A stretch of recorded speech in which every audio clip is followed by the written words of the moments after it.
Bonjour et bienvenue dans l'émission Ils font l'actu. Nous recevons aujourd'hui Géonovation. Depuis 18 ans, Géonovation est l'expert en géologie, géophysique et environnement. Rien que ça, David Ebérard, bonjour. Bonjour. Vous êtes le gérant de cette société. Alors est-ce que vous pouvez m'expliquer bien plus en détail ce que vous proposez? Alors, Géonovation, bureau d'études de sol en imagerie géophysique.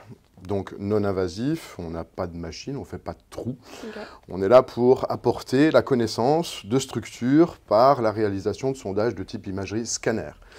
Ce qui nous permet, quand on arrive à avoir un peu de précision, de pouvoir détecter à peu près de quoi est faite toute structure, qu'elle soit naturelle ou anthropique.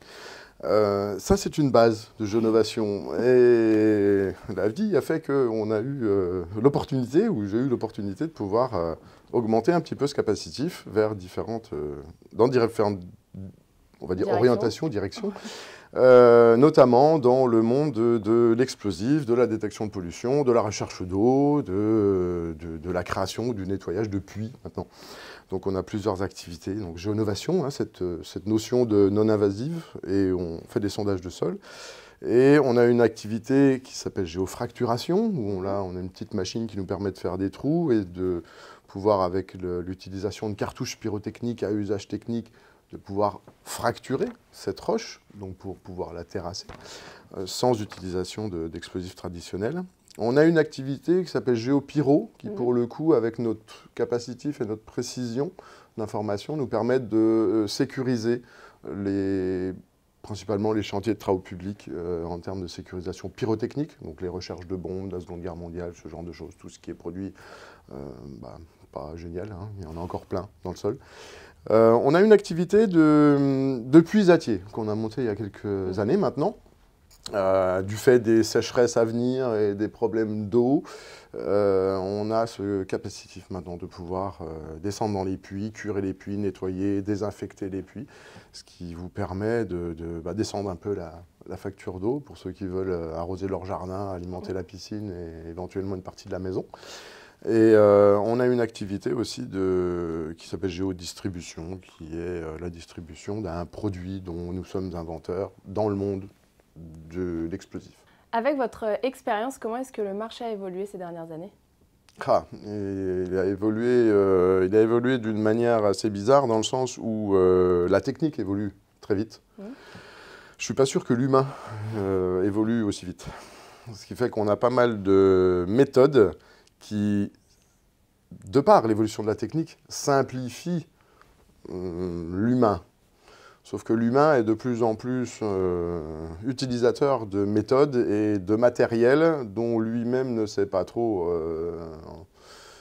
vraiment ne connaît pas forcément les détails de l'utilisation et c'est là où on arrive des fois à un non-sens. On se retrouve avec du matériel très précis, avec un gros capacitif, mais les résultats manquent d'interprétation et manquent de connaissance de l'humain pour arriver à ce que normalement devrait être rendu comme information. Ce qui fait qu'on a des choses un peu bizarres qui arrivent sur des chantiers où on a l'impression qu'on va trouver un réseau pour éviter de mettre un coup de pelle dessus, puis en fait non, c'est un caillou. Non. Dans ce sens-là, ça se passe bien. Quand c'est dans l'autre sens, par exemple, on dit oui, c'est un caillou, mais qu'en fait c'est un réseau, là ça peut mal se passer. Et ce défaut, en fait, vient principalement de l'humain et pas de la méthode. Les méthodes maintenant sont vraiment, pas dire abouties, ça évolue tout le temps, mais il y a cette espèce de différence-là que je trouve. Et vous, grâce à toutes vos qualités et tous les services que vous proposez, dont vous nous avez parlé tout à l'heure, qui peut faire appel à vos services? Qui sont vos clients?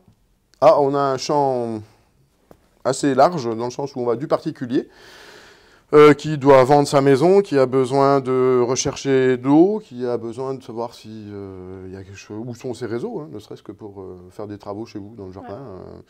On a aussi les sociétés de travaux publics, les sociétés d'exploitation de carrières qui ont besoin de connaître leur volume de roches avant d'exploiter, leur volume de matériaux, les sociétés de travaux publics qui veulent savoir où sont les réseaux avant de terrasser, qui sont les sociétés qui travaillent dans les tunnels aussi. On peut donner une information importante de connaissance justement de structure, pour savoir où on va. Et puis on a tout le côté appel d'offres administratif qui justement avant de lancer un travail, avant de solliciter des personnes, ont peut-être besoin d'études au préalable pour avoir des informations qui vont permettre de savoir où ils mettent les pieds.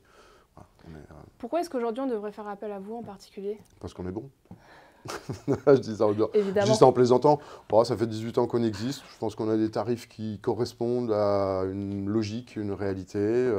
On a un ensemble, on a un panel quand même d'informations, de capacités de donner des informations qui permettent d'accompagner le client du début de leur demande jusqu'à la poignée de main à la fin, disons que ça peut bien se terminer. On est relativement connu pour ça, je pense. Donc, comment est-ce que vous voyez Géonovation évoluer aujourd'hui? Est-ce que vous avez des objectifs précis à atteindre? Oui, j'aurais un objectif, celui de ne pas grandir énormément et de rester dans cette espèce de petit groupement de personnes qui se sont rapprochées de moi et qui, j'espère, j'ai l'impression quand même, qui sont de plus en plus passionnés par ces petites... toute cette interconnectivité en fait, d'activités fait que ça devient passionnant. Donc je vais faire en sorte de ne pas trop grossir, non, mais de me rapprocher de personnes qui sont compétentes et qui deviennent des passionnés. Moi, je suis un passionné et j'ai envie de travailler avec des passionnés. Et on ne peut pas avoir une grosse entreprise que de passionnés. C'est vrai. C'est compliqué. Eh ben, merci beaucoup, David. Merci. Et surtout, je compte sur vous pour revenir nous parler de la prochaine activité que vous allez développer. Ah, mais c'est pas compliqué. J'ai un planning, je peux répondre. Il faut m'appeler.